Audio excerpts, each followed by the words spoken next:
Perilous times are coming to ZANU-PF. Perilous times are coming to those groups. That fake kid of the pro-Mnangagwa groupings, pastors for ED, Mahure for ED, doctors for ED, teachers for ED, everything, cockroaches for ED. A time is coming when that facade is just going to break down into nothingness. Because let's face it, ED cannot wreck the economy.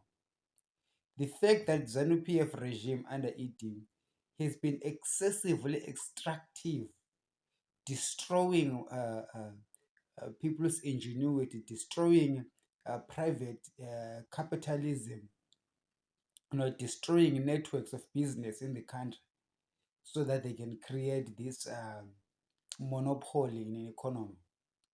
One thing I realize about economies is that economies can be very big, they can be very deep, and very complicated. So it is difficult for a communist-based system to survive. Or a system, this communist-based system is a system whereby there is a center that seeks to control everything. So that is an economic model that Emerson Mnangagwa is pursuing in Zimbabwe. Him and Tagwere and these fewer friends believe that they can hold the levers of authority across the whole economy. And therefore, the economy cannot grow beyond their mindset. The economy cannot grow beyond what they can see or understand. So if naturally, as if economies grow naturally, if there's a natural growth in the Zimbabwean economy somewhere in a certain sector, they come and try to be part of it. They try to take it away from whoever has got the expertise of grooming and growing that sector. In their hands, that thing is crushed. So they are having these extraction policies. So you are grooming something, as it grows, it bears fruits. They like the fruits, they come and take it by force, but they do not know how you have been cultivating for further fruition. So it's crushed. Somebody else does the same thing there. They see the fruit, they are envious, they want it to be theirs, they take it, that thing is crushed. So that is the system that you get with these countries that are like Russia and China. Okay, I'm just gonna forgive China on this one for a while. Okay, we'll talk about Russia, the communists. They cannot grow their economies because they have got this need to control, this desire to control everything. But if you look at capitalist economies, the government allows private enterprise, private ingenuity to grow. And you will get to see that the capitalists, if allowed to work in a country, the economy will grow deeper and expand and become even more complicated and complex than the government comprehends, and that is okay because it is able to to cater for the society on behalf of the governments. Capitalism itself allows the whole country to be employed, uh, economic activities to sprout all over the whole land, and we fight joblessness and poverty through that, through not trying to be controlling of everything, not trying to over-regulate everything, but to let the means of production dictate, and I'm sorry, and let the market dictate where the economy goes. So there is a certain aspect that the government has to control. I understand that. But what we have with Emerson Mnangagwa's policies is a policy whereby I'm supposed to be the only one who's rich. Me, Mnangagwa, and my family, you are not allowed to become rich. Because once you become stronger, so here's the thinking in Mnangagwa camp. If they allow anybody to become stronger, for example, Strev Masiu, he is successful with economic, right? See how he struggled. So if they allow somebody like that to become successful, they believe that person will be extremely successful financially, powerfully financially, and become powerful politically and topple them from power. No, and then you ask yourself, why do they insist we have political power?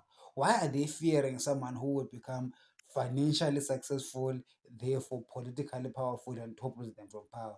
It is because they do not know any other way of wealth creation except for extractive purposes, extractive means.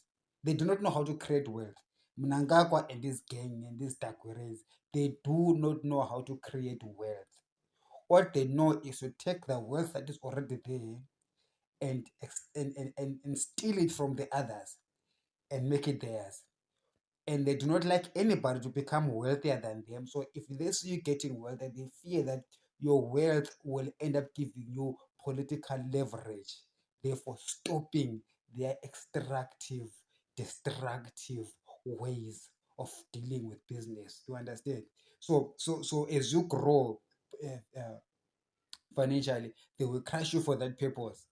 Even if you are not a politician, you don't care about politics, but the fact that you're becoming richer, they don't want to see that because they fear that you might perhaps develop into a political juggernaut that they can control.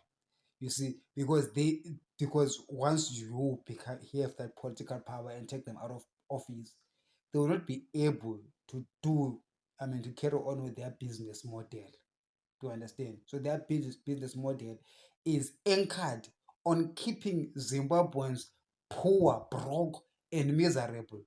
So the misery that is in Zimbabwe is actually engineered by Mnangagwa and this business association for that purpose of, of, of carrying on being in business. So their business is to keep you in poverty. There's no way that they will allow Zimbabweans to get out of poverty because they believe that Zimbabweans will gain political power.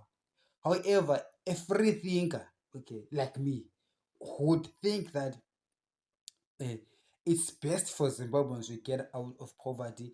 It's best for Zimbabweans to get political power so that we can have an economy and society that works for everybody else.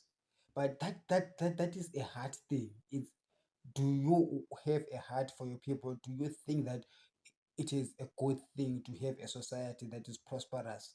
You prosper and everybody else prosper.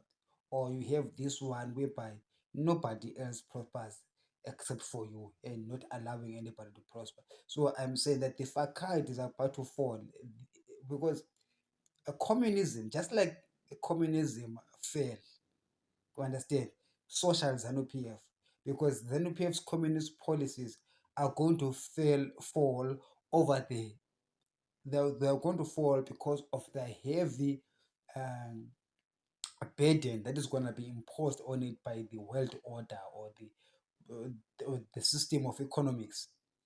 It's not going to be what I'm trying to say is that it is unsustainable. The business model of Mnangagwa and associates, it is unsustainable. It's going to fall on its own weight. It's going to come crashing down. Doctors for ED will find it difficult to support someone whereby when they actually don't have medicine in the hospitals. Teachers for ED will find it difficult to support ED when they're not getting paid. Okay, everything is going to collapse. So that's why I'm saying the facade is just going to disappear.